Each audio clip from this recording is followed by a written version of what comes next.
Hey guys, स्वागत है आप सभी का आपके अपने चैनल अपनी पाठशाला पर। और इस सेशन में हम बात करने वाले हैं सामान्य विज्ञान यानी जनरल साइंस के अपने सेट नंबर 7 के बारे में। ये हमारी एक डेली सीरीज होती है जिसमें हम एक ही चैप्टर से 10 से 20 क्वेश्चन थ्योरी के साथ में लेते हैं। पहले थ्योरी और बाद में हम एमसीक्यू के फॉर्म में क्वेश्चन करते हैं। तो अगर आप चैनल पर नए हैं तो चैनल को सब्सक्राइब कर लें, साथ में बेल आइकन भी दबा लें जिससे कि आने वाले वीडियो के नोटिफिकेशन आपको प्राप्त हो जाएं। वीडियो अगर अच्छी लगे तो उसको लाइक करें और अपने ग्रुपों में ज़्यादा से ज़्यादा शेयर करें जिससे कि ज़्यादातर बच्चे इसका फ़ायदा उठा सकें। तो शुरू करते हैं, चलिए। तो आज जो मैंने क्वेश्चन लिए हैं वो घनत्व, आयतन और पृष्ठ तनाव से होने वाले क्वेश्चन लिए हैं। तो आप लोग जानते होंगे कि पृष्ठ तनाव, घनत्व और आयतन से ज़्यादातर क्वेश्चन एग्जाम में पूछे जाते हैं। तो सबसे पहले जान लेते हैं कि घनत्व क्या होता है। तो जो घनत्व होता है वो द्रव्यमान और आयतन का अनुपात होता है। घनत्व को डी से डिनोट किया जाता है, तो ये m/v होता है। m यहाँ द्रव्यमान और v जो है आयतन के बराबर होता है। क्लियर है? तो यानी घनत्व जो है इस बात का मापन है कि इकाई आयतन में जो पदार्थ का द्रव्यमान है वो कितना होता है। बात करें घनत्व की खोज की, तो घनत्व की सबसे पहले खोज आर्किमिडीज ने किया था। और आर्किमिडीज का एक सिद्धांत आप लोग जानते होंगे जिसे उत्प्लावन बल का सिद्धांत या तैरने का सिद्धांत भी कहा जाता है। घनत्व के फॉर्मूले की मैं बात करूं तो ये डी से डिनोट होता है और m/v उसका फॉर्मूला होता है, जहां m द्रव्यमान और v जो है इसका आयतन होता है। बात करें एसआई मात्रक की, तो एसआई मात्रक किलोग्राम पर मीटर क्यूब और सीजीएस मात्रक की बात करें तो ग्राम पर सेंटीमीटर क्यूब होता है। बात करें आपेक्षिक घनत्व, आपेक्षिक घनत्व यानी रिलेटिव डेंसिटी, तो रिलेटिव यानी रिलेट करके किसी डेंसिटी को निकालें। तो अगर किसी भी घनत्व को पानी के घनत्व के सापेक्ष निकालें तो उसको उसका आपेक्षिक घनत्व कहा जाता है। तो अगर मैं परिभाषा की बात करूं तो परिभाषा क्या है कि किसी भी पदार्थ या तरल का आपेक्षिक घनत्व उसके घनत्व और जल के घनत्व का अनुपात होता है। यानी अगर किसी भी पदार्थ के घनत्व को जल के घनत्व से डिवाइड कर दें या भाग कर दें तो इसका मतलब क्या हुआ? इसका मतलब ये हुआ कि वो उसका अपेक्षित घनत्व है। क्लियर है? बात करें जल के घनत्व की, जल के घनत्व से बहुत ज़्यादा क्वेश्चन आते हैं। तो जल का घनत्व जो है सबसे अधिक कहाँ होता है? सबसे अधिक होता है 3.98 डिग्री सेल्सियस पर। आप लोग जानते होंगे कि जब 0 से 4 डिग्री सेल्सियस तक जो है मैं पानी को क्या करता हूँ, गर्म करता हूँ, तो इसका घनत्व जो है डेंसिटी बढ़ती है और इसका वॉल्यूम जो है घटता है। तो सबसे कम वॉल्यूम कहाँ पर होता है? 4 डिग्री सेल्सियस पर। सबसे अधिक घनत्व कहाँ होता है? 4 डिग्री सेल्सियस पर। तो ये बात आप लोग को नोट करनी पड़ेगी। जल जमने पर अगर जल जो है जम जाएगा यानी बर्फ बन जाएगा तो इसका जो घनत्व है वो कम हो जाएगा, और अगर घनत्व कम होगा तो आयतन बढ़ेगा। क्योंकि आप इस फॉर्मूले से देखिए D इक्वल टू क्या होता है? D इक्वल टू होता है m/v। ये अगर बढ़ेगा तो ये हमेशा घटेगा। क्लियर? और ये अगर बढ़ेगा तो ये घटेगा और ये घटेगा तो ये बढ़ेगा। ये बात आप लोग नोट करके रख लो। क्लियर है? और इसका आयतन जमने पर, यानी अगर मैं बात करूं जल के आयतन की और बर्फ के आयतन की, तो 9% किसका ज़्यादा होता है? 9% आयतन ज़्यादा होता है किसका? बर्फ का।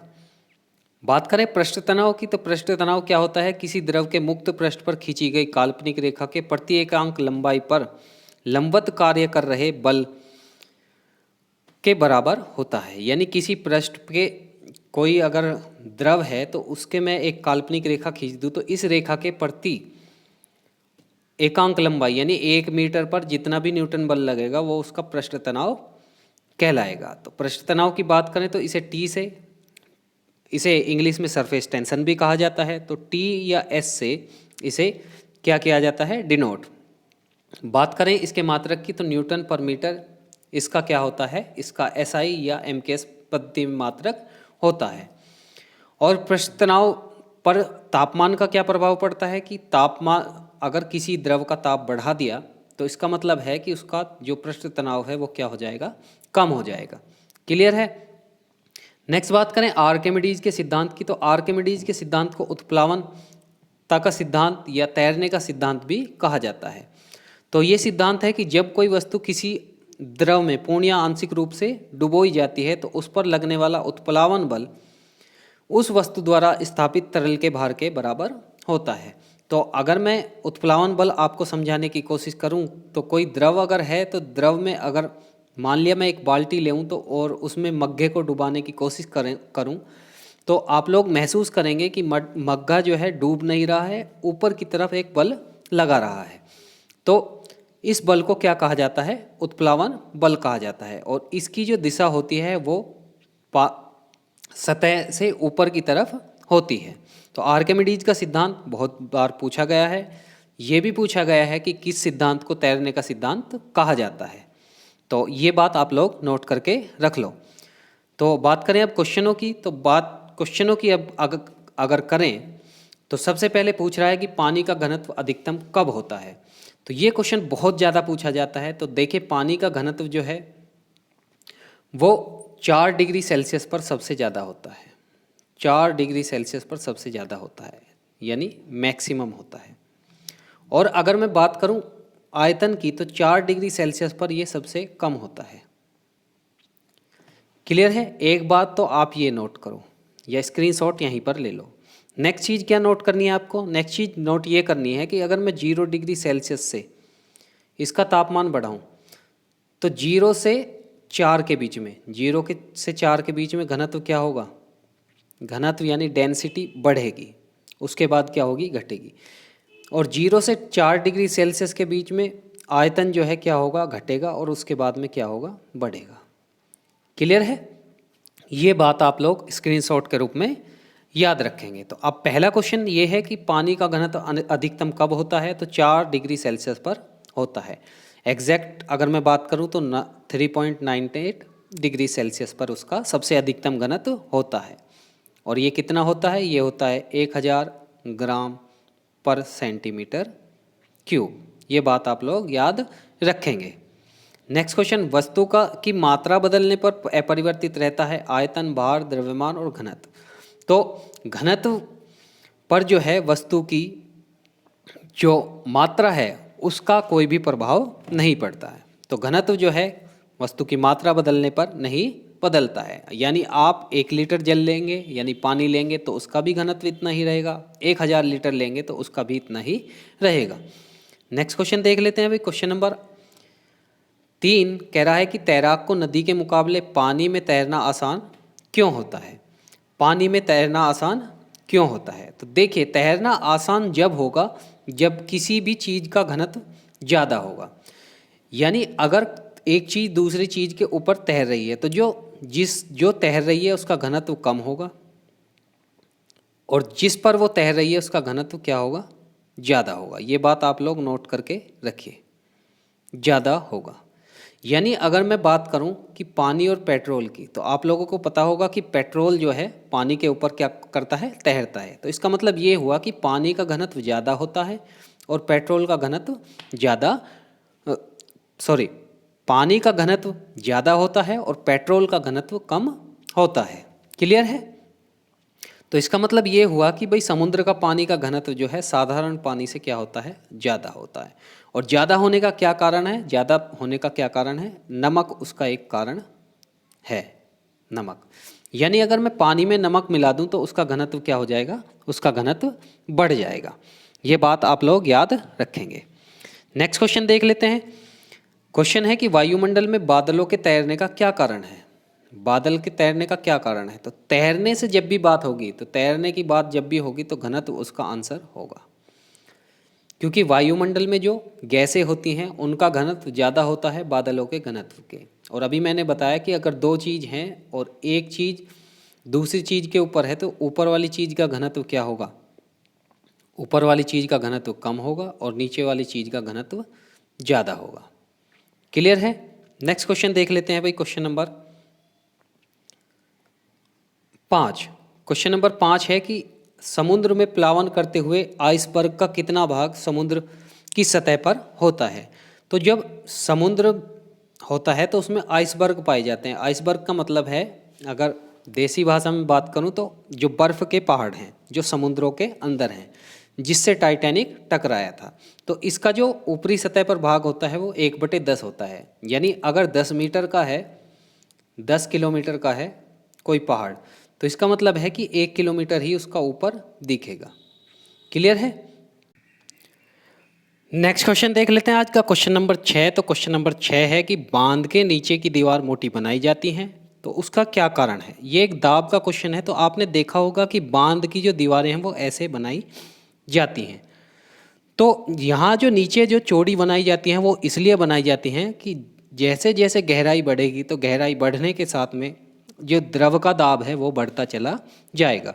तो नीचे जो दाब है वो अधिक होगा, तो उसके सहने के लिए मोटी दीवारें बनाई जाती हैं। जबकि ऊपरी सतह की अगर मैं बात करूं तो ऊपरी सतह पर जो है दाब कम होगा द्रव का, तो उसको सहने के लिए नीचे की अपेक्षा कम मजबूत दीवारें बनाई जाती हैं। तो इसका ऑप्शन कौन सा सही हो जाएगा इसके अकॉर्डिंग, कि गहराई बढ़ने के साथ साथ द्रव का दाब बढ़ता है। नेक्स्ट क्वेश्चन देख लेते हैं बच्चों। नेक्स्ट क्वेश्चन है कि जहाज, एक नदी में चलता हुआ जहाज समुद्र के जहाज, एक नदी में चलता हुआ जहाज समुद्र में आता है तो उसका स्तर जो है बढ़ जाता है, घट जाता है, पहले जितना होता है या उसके भार पर निर्भर करता है।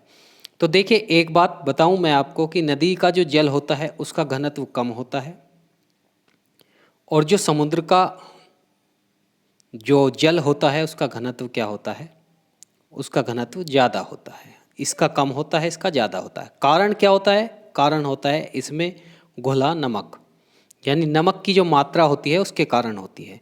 तो घनत्व जब भी ज़्यादा होगा तो जो उत्प्लावन बल होगा, ऊपर की तरफ जो बल लग रहा होगा, जो कोई भी द्रव किसी चीज़ को पूर्ण या आंशिक रूप से दबाने पर लगाता है, वो ज़्यादा होगा। तो इसका मतलब क्या है कि जो समुद्र है, समुद्र में जहाज पर उत्प्लावन बल ज़्यादा लगेगा तो उसका स्तर क्या होगा, थोड़ा सा उठ जाएगा।